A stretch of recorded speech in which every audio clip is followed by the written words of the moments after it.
The hangar smelled like jet fuel, hot rubber, and that sharp metallic bite that never fully left your clothes. The kind of smell that stayed in your hair even after a shower, like the airfield had claimed you. Lieutenant Ava Carter walked in with her helmet tucked under her arm, her flight suit crisp, her boots polished in a way that made it obvious she'd been nervous enough to prepare too hard. Her face was calm, but her eyes kept scanning, measuring. She wasn't looking for danger, she was looking for where she belonged. The pilots were already gathered near the briefing table, loose in posture, confident in that casual way people get when they've survived enough to stop acting like they're trying. Ava heard the laughter before she even reached them. "Hold on," one of them said, holding up a printed sheet. "Is this real?" Another voice, deeper, mocking, "It's real. Command signed it. We're supposed to call her Sparrow." A ripple of laughter spread through the room like a wave hitting the shore. "Sparrow," someone repeated, like the word itself was offensive. "What is she, a Disney character?" Ava stopped for half a second, not long enough for anyone to accuse her of being sensitive, but long enough for her chest to tighten. She forced her legs to keep moving. Her face didn't change, her jaw did. She reached the group and placed her helmet down gently, like she was setting down something fragile, like she was telling her hands not to shake. "I'm Lieutenant Carter," she said, voice steady. "Call sign Sparrow." One of the senior pilots, Captain Dax, Hammer, Rowe, leaned back against the table with his arms crossed. He had that look, the look of someone who'd never been the new person in any room. The look of someone who'd decided what you were before you spoke. "Hammer," he said, not offering a handshake. "You know how call signs work, right?" Ava met his eyes. "I do. So you know they're earned, not assigned." A couple of pilots snorted. Ava didn't blink. "Then I'll earn it." That made the laughter louder. Someone behind her muttered, "This isn't flight school anymore. This is real." Ava turned slightly, not enough to confront, just enough to show she'd heard it. "I'm aware." The room's energy shifted as the briefing officer entered. A tall woman, older, with a presence that snapped attention into place. Major Evelyn Ross, call sign, Viper, had the kind of authority that didn't need yelling. "Seats," she ordered. The pilots sat. Ava sat too, back straight. The screen lit up with a map of the coast and a red circle offshore. "Routine intercept," Major Ross said. "Unidentified aircraft, no transponder. Civilian radar picked it up late. It's moving fast. Too fast for commercial." Hammer leaned forward, suddenly serious. "Could be a test flight. Or it could be a probe," Ross replied. "Either way, we don't wait. Two-ship launch." Her eyes swept the room. "Hammer, you're lead." Hammer's smirk returned for half a second. "And Sparrow, your wing." The room froze, not in a dramatic way. In that quiet, stunned way where even the air feels like it pauses. Hammer's head turned sharply. "Ma'am." Ross cut him off. "You'll fly with your assigned wingman." Hammer looked like he'd swallowed something bitter. Ava kept her face neutral, but inside, something hit her like electricity. Fear, excitement, and something else, relief. Like she'd been waiting her whole life for someone to finally stop doubting her. Ross continued. "Rules of engagement are standard. Visual ID, escort, no escalation unless fired upon."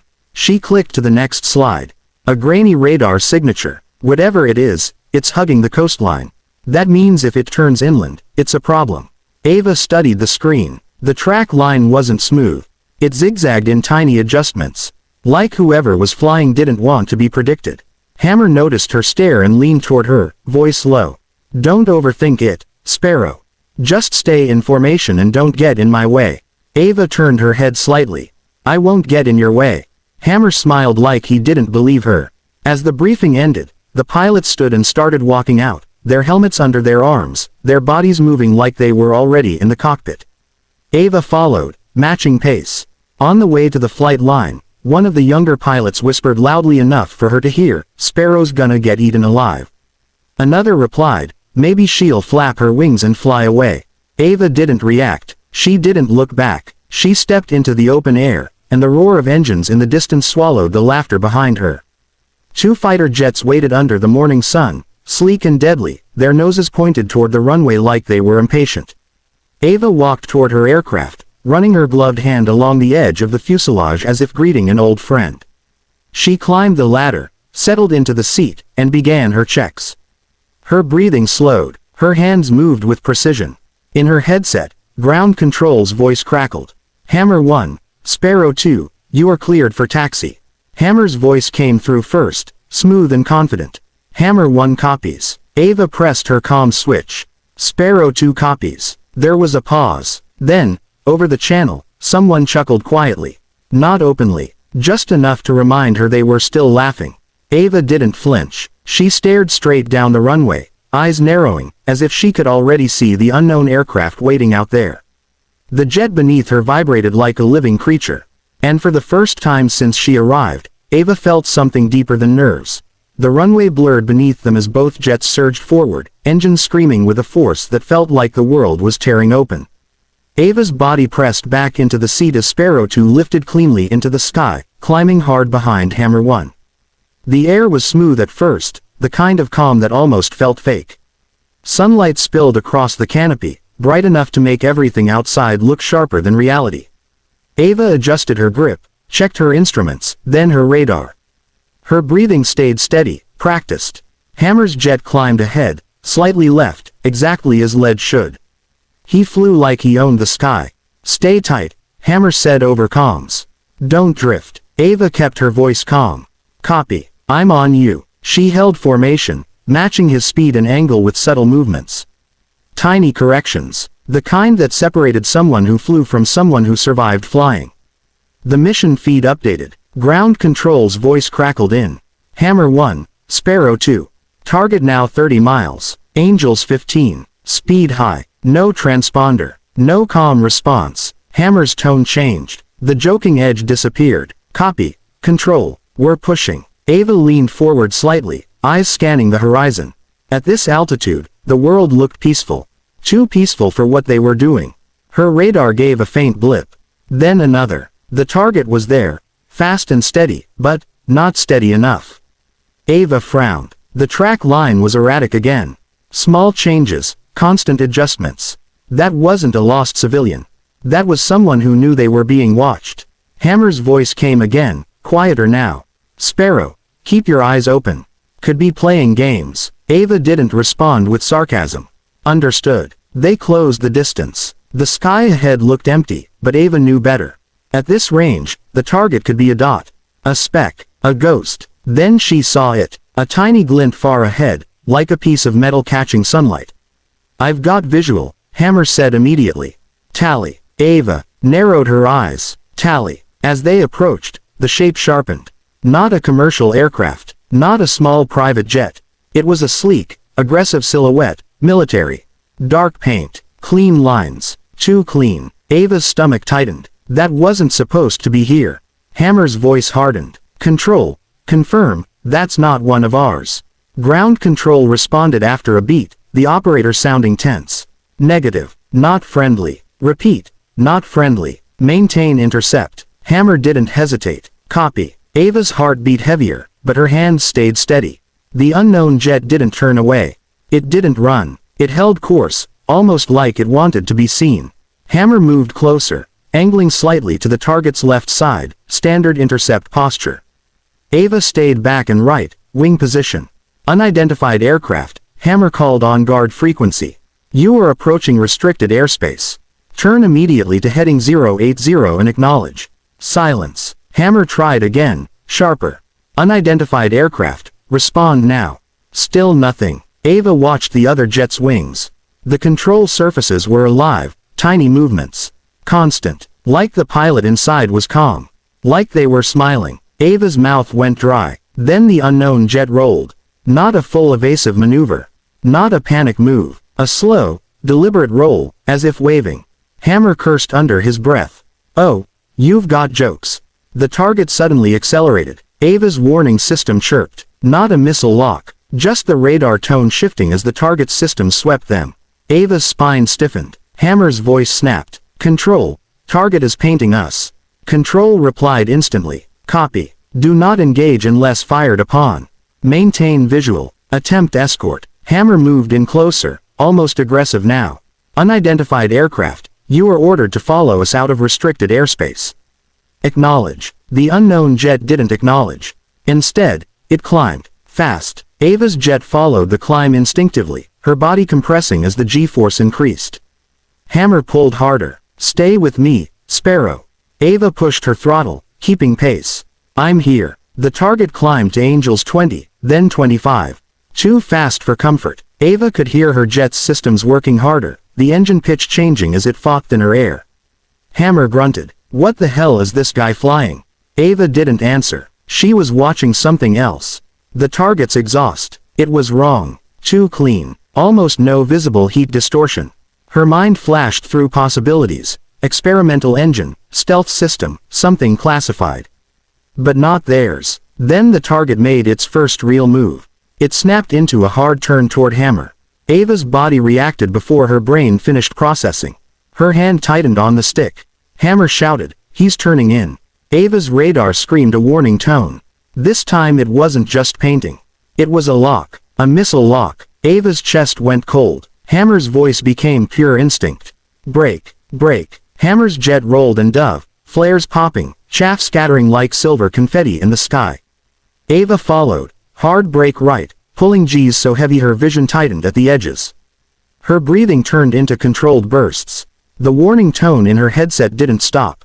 Ava's eyes flicked to her display. The lock was on her now. The unknown jet wasn't just messing with them. It was hunting. Ava gritted her teeth and spoke, voice tight but clear. Hammer, he's on me. Hammer responded instantly, panic creeping into his tone. I see him. Stay alive, Sparrow. Ava rolled, dumped altitude, then snapped into a climb, trying to force an overshoot. Her jet screamed as if angry. She could feel every vibration through the seat. The lock tone spiked. Then suddenly, it stopped. Ava blinked, confused. The unknown jet had backed off. Just like that, as if it had proven a point. Hammer's breathing was loud in the comms. What the hell was that? Ava's voice came out quieter than she expected. A warning. Hammer didn't laugh anymore. Neither did anyone else. Control's voice returned, tense. Hammer 1, Sparrow 2, disengage and return to base. Repeat. Disengage immediately. Hammer sounded reluctant. Copy. Ava watched the unknown jet one last time. It leveled out, and for a moment, it flew perfectly parallel to them. Almost respectful. Then it turned away, disappearing into the haze over the ocean like it had never existed. Ava swallowed hard. In the cockpit, she realized her hands were shaking for the first time. Not from fear, from the fact that she'd stayed alive, and that something out there had chosen to let her. The landing felt heavier than usual, like the runway had gained weight since they took off. Ava's tires kissed the ground with a hard thump, and the jet rolled out, slowing as the airfield rushed past. Her breathing didn't settle until she was off the runway and taxiing toward the hangar. Hammer landed behind her, unusually quiet. Inside her helmet, the comms were mostly silent now. No jokes, no smug remarks, just the hiss of air, the soft clicks of switches, and the lingering ghost of that missile lock tone still ringing in her memory. When Ava shut down the engine, the world suddenly felt too quiet. The jet stopped vibrating. The canopy lifted. Warm air rushed in, carrying the smell of fuel and sunbaked concrete. She climbed down the ladder, legs slightly stiff, and the moment her boots hit the ground, she realized something. People were waiting, not casually, not like they'd come out to watch landings for fun. The crew chiefs stood in a tight line. The maintenance team hovered behind them. A few pilots had gathered too, including the ones who'd laughed earlier. Even Major Ross was there, arms folded, face unreadable. Ava pulled off her helmet and walked forward, trying to look calm even though her heart was still racing. Hammer climbed down behind her and strode up first, as if he could still control the narrative. He opened his mouth to speak, but Major Ross raised a hand. Not you, she said. Hammer stopped like he'd been slapped. Ross's eyes went to Ava. Lieutenant Carter, report. Ava swallowed once. She didn't look at the crowd. She looked at Ross. Target was military. No transponder. No response to radio. Performed deliberate maneuvers. Painted us with radar. Achieved missile lock. Broke off before firing. Ross's expression didn't change. Did you see markings? Ava hesitated. No, ma'am. But the aircraft profile was not civilian. The exhaust signature was unusual. Low distortion. Ross nodded slightly, as if that confirmed something she already suspected. Hammer cut in. unable to help himself. Ma'am, it was playing with us. It could have killed Sparrow. It could have killed both of us. Ross's eyes snapped to him. And did it? Hammer's jaw clenched. No. Ross turned back to Ava. Why do you think it backed off? Ava's throat tightened. The honest answer sounded insane. But she said it anyway. Because it wanted us to know it could. The hangar area went dead silent. Ava felt every eye on her now. She could almost hear the earlier laughter replaying, but it didn't sting the same anymore. Something had changed in the air. Ross walked closer, her boots clicking on the concrete. She stopped in front of Ava, studying her face. During the intercept, Ross said quietly, Hammer reported you maintained position through the climb. You didn't drift. You didn't panic. Hammer looked like he wanted to argue, but he didn't. Ava kept her chin up. I did what I was trained to do. Ross's gaze sharpened. No, you did what you were trained to do under pressure. That's different. Then Ross turned toward the gathered pilots. Debrief room. Now. The group moved fast, suddenly professional. Nobody laughed on the way in. Nobody even whispered. Inside the debrief room, the footage played on the big screen. The radar data, the HUD recording, the audio. Every second of the intercept looked colder and more dangerous when replayed from above. The unknown jet's roll looked like mockery. The missile lock looked like a death sentence. And Ava's steady voice over comms sounded, unnervingly calm. Hammer sat with his arms crossed, staring at the screen as if he could force it to change. When the lock shifted from Hammer to Ava, the room tensed. Someone muttered, Jesus. Another whispered, she didn't even scream. Then the footage showed Ava's maneuver, dumping altitude, rolling, snapping into a climb. A textbook move, executed cleanly, fast, and with no wasted motion. The unknown jet overshot by a fraction. Just enough. Major Ross paused the video. That, she said, pointing at the screen, is why she's here. The room stayed quiet. Ross continued. Some of you laughed at her call sign. A few faces lowered. No one spoke. Ross's voice was sharp enough to cut steel. Call signs aren't about sounding tough. They're about what you do when the sky tries to kill you. She looked at Ava again. Sparrow. The word sounded different now. Not small. Not cute. Fast. Precise. Hard to catch. Ross turned to Hammer. Captain Rowe. Hammer straightened. Ma'am. Ross held his gaze. Did Sparrow get in your way? Hammer's jaw worked like he was chewing pride. Then, finally, he exhaled. No, ma'am. Ross nodded. Did she save herself? Hammer glanced at Ava. His voice came out quieter. Yes. Ross leaned slightly forward. Did she save you too? Hammer froze. Because the truth was on the screen. When the unknown jet turned in, Hammer had been a second late. He'd been confident. He'd been arrogant. Ava's positioning and response had forced the target to choose. And it chose to back off. Hammer's voice came out rough. Yes, ma'am. Ross stepped back. Good. Then we're done with the jokes. She turned to the room. From now on, you treat Lieutenant Carter like what she is. A fighter pilot. The room didn't argue. Because no one could. After the debrief, the pilots filed out slowly. Ava stayed seated for a moment, letting the adrenaline drain. Her hands finally stopped shaking. Hammer lingered by the door. He looked uncomfortable, like a man forced to stand in front of a mirror he didn't want. He cleared his throat. Carter. Ava looked up. Hammer hesitated, then spoke like it physically hurt. Sparrow. Ava's eyebrows lifted slightly. Hammer rubbed the back of his neck. You flew solid. Ava held his gaze. Thank you. He nodded once, then added, quieter, and, I'm sorry. Ava didn't smile. She didn't gloat. She just stood up, helmet under her arm, and said the simplest thing. Next time, don't wait until the sky teaches you. Hammer's lips twitched, almost a smile. Yeah. As Ava walked out into the sunlight, the hangar doors opened behind her. She felt something she hadn't felt when she arrived. Not acceptance. Respect. And out over the runway, where the heat shimmered above the concrete, her jet sat waiting, silent now, but still powerful, still ready. Sparrow. They could laugh at the name. But the sky had already answered.